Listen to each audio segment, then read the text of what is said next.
Oh, disilakan. Ya, maaf. Pak Taufik Ismail, Dr. Haji Taufik Ismail, dipersilahkan untuk memberikan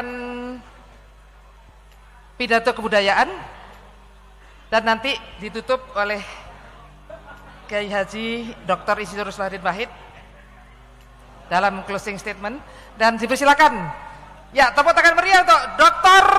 Haji Taufik Ismail. Assalamualaikum warahmatullahi wabarakatuh.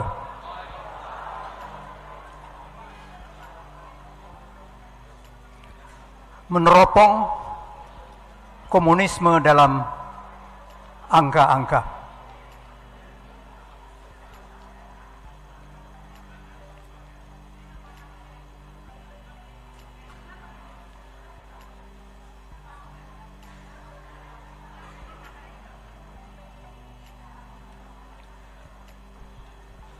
Komunisme membantai 120 juta manusia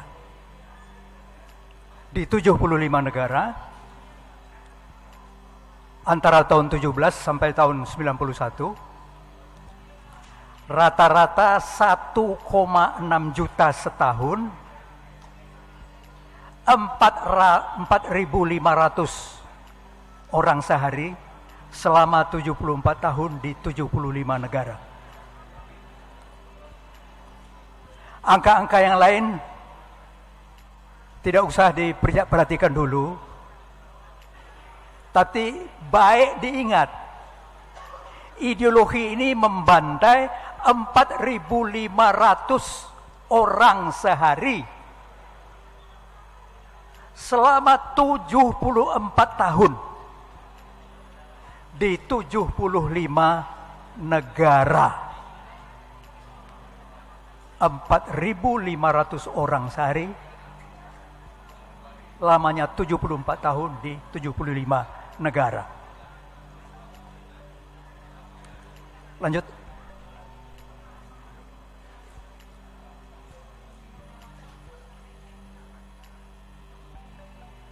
Kemudian dia kudeta di 75 negara selama 69 tahun sepanjang abad 20. Kemudian berhasil mendirikan 28 negara komunis. 28 negara komunis. Lanjut.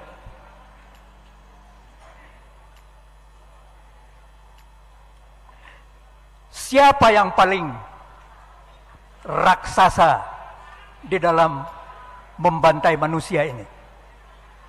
Uni Soviet, 61 juta orang. Penduduk Pulau Jawa habis 61 juta orang. Dan Stalin sebagai pribadi pimpinan bertanggung jawab terhadap 43 juta orang. Dan 43 juta orang itu bukan ditembaki, dibunuh begitu, tidak. Mereka bekerja di kamp paksa, perlu keluar setiap hari, tidak diberi makan yang cukup, kemudian mati. Dan yang mati itu berapa? 39 juta orang. Lanjut. Kalau dalam masalah membunuh, membantai, menyembelih, menembak, nah itu Kamboja. Namanya Khmer Rouge. Pimpinannya Pol Pot.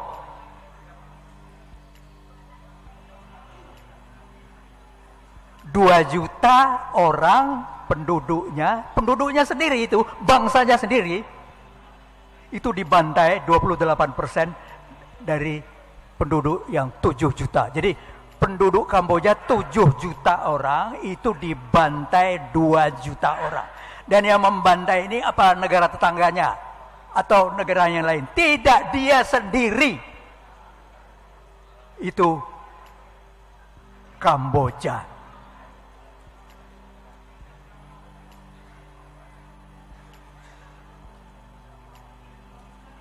Pembantai yang ketiga, yang raksasa,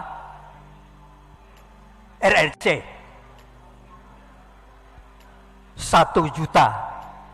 1 juta rakyatnya dibunuh sendiri. 1 juta.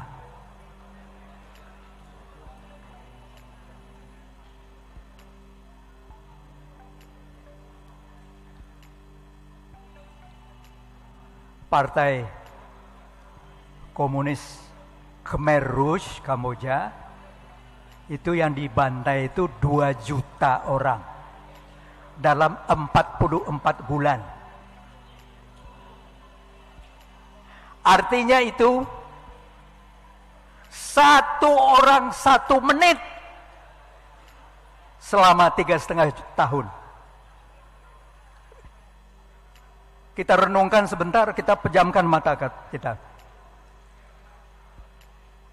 3,5 tahun di negeri kita, manusia dibunuh 1 orang setiap 1 menit. Lihat arloji, setiap 1 menit 1 orang. Menit kedua 1 orang lagi, menit ketiga 1 orang. Dan itu selama 3,5 tahun. 2 juta orang. Orang komunis Kamboja membunuh bangsanya sendiri, itu 2 juta orang dalam 44 bulan. Lupakan 44 bulan. Ingat, 1 orang 1 menit, 1 orang 1 menit, 1 orang 1 menit.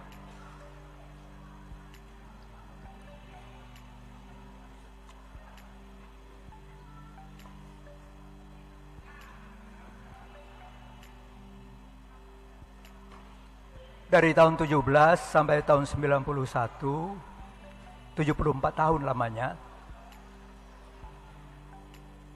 Partai Komunis itu membunuh 120 juta manusia. Dalam sejarah dunia, seluruh perang yang berlangsung, perang dunia, perang lokal, banyak perang. Itu korbannya 38 juta. Dibanding dengan korban dari Partai Komunisme itu 1/3. Jadi ideologi ini membunuh 3 kali lipat lebih kejam dari korban perang dunia.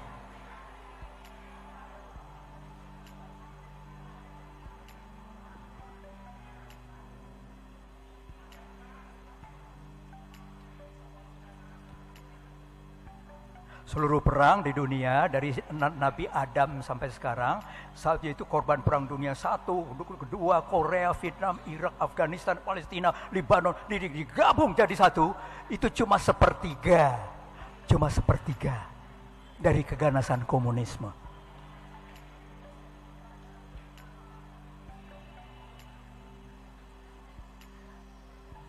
Bagaimana nasib dari rakyat di negara komunis yang 28 itu? Tentu saja mereka tidak tahan kan? Mereka lari. Berapa yang lari mengungsi itu? 35 juta orang. Bisa Anda bayangkan? Dari hampir 30 negara, itu orang mengungsi 35 juta orang. 35 juta orang.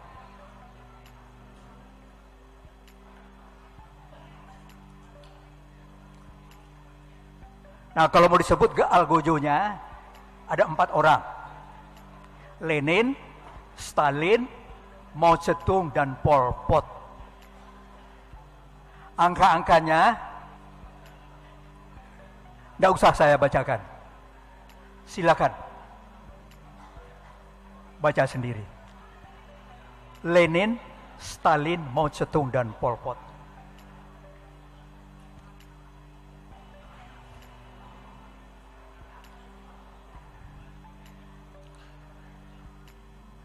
Adolf Hitler adalah pembunuh yang besar. Nah, dalam satu referensi saya menemukan ternyata Joseph Stalin itu dikagumi habis-habisan oleh Hitler. Hitler membantai 25 juta orang, Stalin membantai 43 juta orang.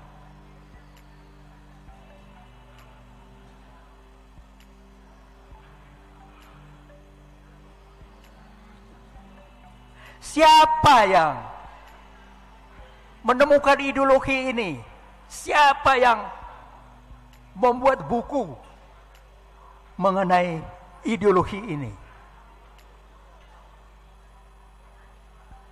Pada abad 19, dua orang anak muda, umurnya 30 tahun dan 28 tahun. Siapa itu? Yang satu namanya Karl Marx, yang satu namanya Friedrich Engels. Dan kemudian dalam bukunya dia sebutkan tujuan ideologi kami adalah merebut kekuasaan dengan kekerasan. Ini tujuannya. Tapi ketika Partai Komunis itu mempropagandakan ideologinya, itu ditutup-tutupi. Merebut kekuasaan dengan kekerasan itu tidak disebut-sebut. Yang disebut adalah tujuan Partai Komunis keadilan sosial, sama rata sama rasa, kemakmuran untuk rakyat. Bohong semua itu. Seluruhnya itu bohong. Dan termasuk kita di Indonesia berpuluh-puluh tahun dibohongi oleh ideologi ini.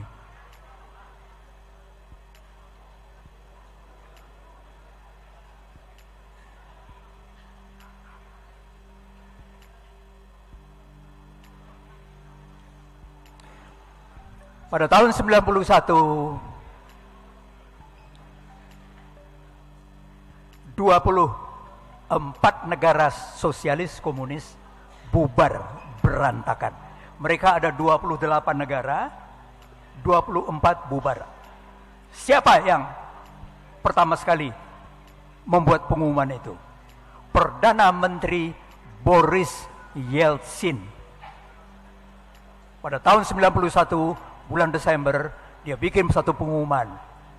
Pada hari ini, Partai Komunis Rusia saya bubarkan. Seluruh dunia terkejut. Karena apa? Karena Boris Yeltsin ini dulu ketua Partai Komunis. Dan kemudian dia menjadi Perdana Menteri. Tapi kemudian pada bulan Desember tahun 91, dia bikin sebuah pengumuman. Pada hari ini, Partai Komunis Rusia saya bubarkan. Dan sesudah itu, negara-negara yang berikutnya bubar. 24 negara. Tapi RRC dan Vietnam tidak mau bubar. Tapi dia berkhianat terhadap ideologinya. Dia sudah kafir terhadap ideologinya. Dia ambil jalan kapitalisme. Masya Allah, dalam waktu 10 tahun mereka menjadi makmur, menjadi kaya raya. Dan kemudian apa? Karena sudah kaya raya, kerjanya adalah yang mula-mula dilakukan, dia beri pinjaman kepada negara-negara kecil Afrika. Ada 4, 5, 6 negara tidak terbayar kembali, kemudian negara-negara itu dicaplok, diambil alih.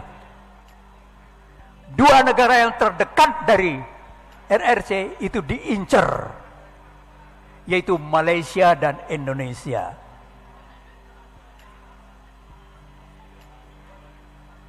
Tentu saja yang paling jadi utama itu Indonesia. Dan dia tidak pakai taktik yang dia lakukan di Afrika, tapi mereka langsung masuk. Kemudian ada wali kota yang diincer. Ini dia bisa jadi kaki tangan kita. Diincer, kemudian pindah ke ibu kota, kemudian naik ke atas, dan kemudian Masya Allah, Masya Allah, Masya Allah, kita semua mengalami hal ini. Dan kemudian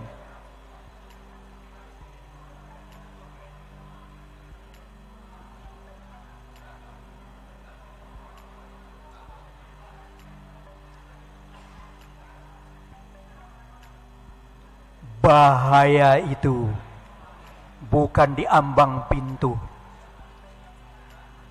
Bahaya itu sudah ada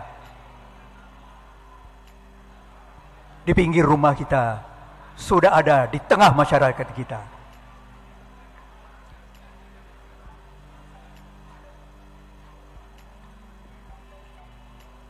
Dengan dasar dendam, disokong oleh RRC.